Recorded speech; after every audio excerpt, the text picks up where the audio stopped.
Dan ketika dia sadar, ternyata dia udah berada di dalam kantor bank. Sehingga gegara panik, dia malah keceplosan dan ngomong kalau dia gak ngambil uang tambahan dari ATM. Lah, kan emang belum ada yang nanyain. Chip dan manajer pun langsung mencurigai Pat. Scene berganti ke Sua yang lagi terpaksa berpose ala-ala prewedding sama si Gop. Sebagai imbalan kerjasama buat ngejebak mbaknya lagi.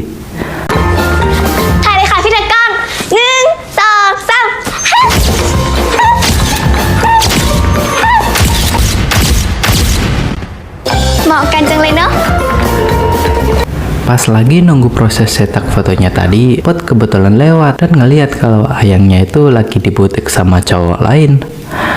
Pot pun shock, nanyain lagi apa kamu di sini dan kenapa juga sama cowok lain, dan ngeliat foto yang dibawa si Gop. Si Gop pun berniat buat menelannya lagi seperti surat sebelumnya, tapi langsung direbut sama si Pat tuh dan kaget. Ternyata itu adalah foto prewedding Sua dan Gop. Sua pun nanyain balik, emang kalian pacaran? Dan saat itu juga mereka bareng-bareng ngaku kalau Pat bener pacarnya. Tapi si Gop ini malah bilang enggak, kita gak pacaran. Si bangsat relate banget si Pat ini. Pat pun bertanya-tanya soal hubungannya. Si Gop ini malah bilang, ya emang bener dulu kita pacaran. Tapi setelah ketemu Sua, cintanya pun hinggap kepadanya. Bangsat. Seketika Pat merelakan ayangnya buat mencintai Sua. Tapi pas mau pergi, dia dipanggil lagi. Dikira Gop menyesali kelakuannya gitu. Ternyata dia cuma ngingetin soal motornya yang diparkir sebelah sana. Put pun makin nolep dan malah bilang ini ambil aja motornya, karena menurutnya percuma kalau punya motor tapi gak punya ayang buat diboncengin. Cie. Dan Put pun langsung lari dengan sejuta kekecewaannya.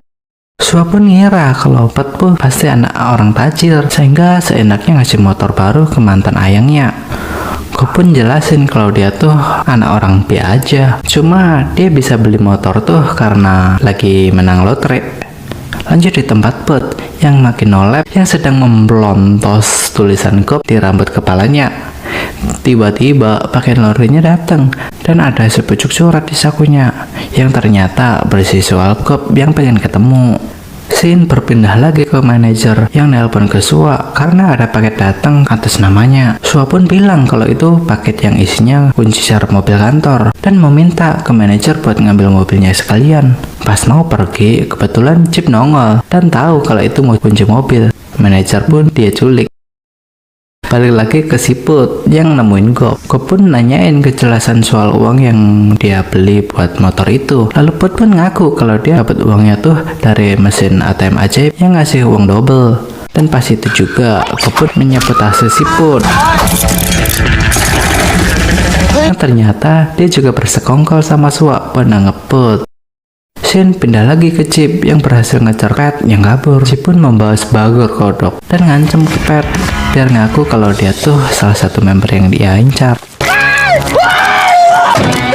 Put dan Pat pun ngakuin jumlah uang tambahan yang mereka dapat. Selanjutnya Chip juga nemuin suspek berikutnya yang ternyata namanya gak asing, Popcorn. Sadar kalau itu adalah nama dari si manajer, dia pun langsung tancap gas mundur dan menjepit manajer. Kayak ngeselin anjir. Dia pun juga dibuat ngaku sama si Jeep yang ternyata emang bener kalau dirinya juga bertransaksi. Dan ternyata dia juga pelaku yang nyambungin saklar ATM ke sumber listrik. Tapi sayang ATM-nya udah gak bisa ngeluarin uang tambahan karena ATM-nya udah dibenerin sama para teknisi. Jeep pun memeriksa lagi dan nemuin suspek selanjutnya. Tapi nama sebelumnya ding. Sebelum suspek Bu Aum, dan langsung Jeep pun gas ke kantor.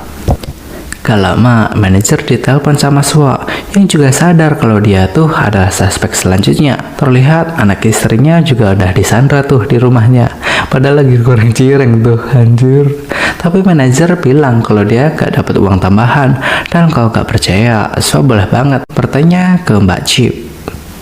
Chip sampai di kantor bank lagi dan mau nyari identitas dari Pak Omnoy di komputer. Tapi tiba-tiba ada hal-hal yang bikin deg-degan.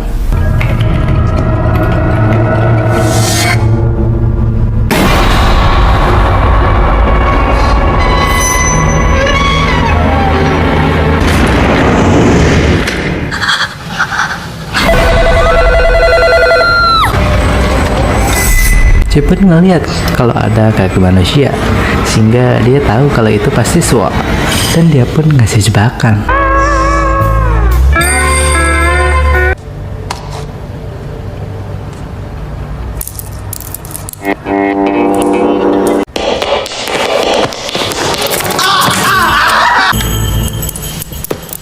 Mereka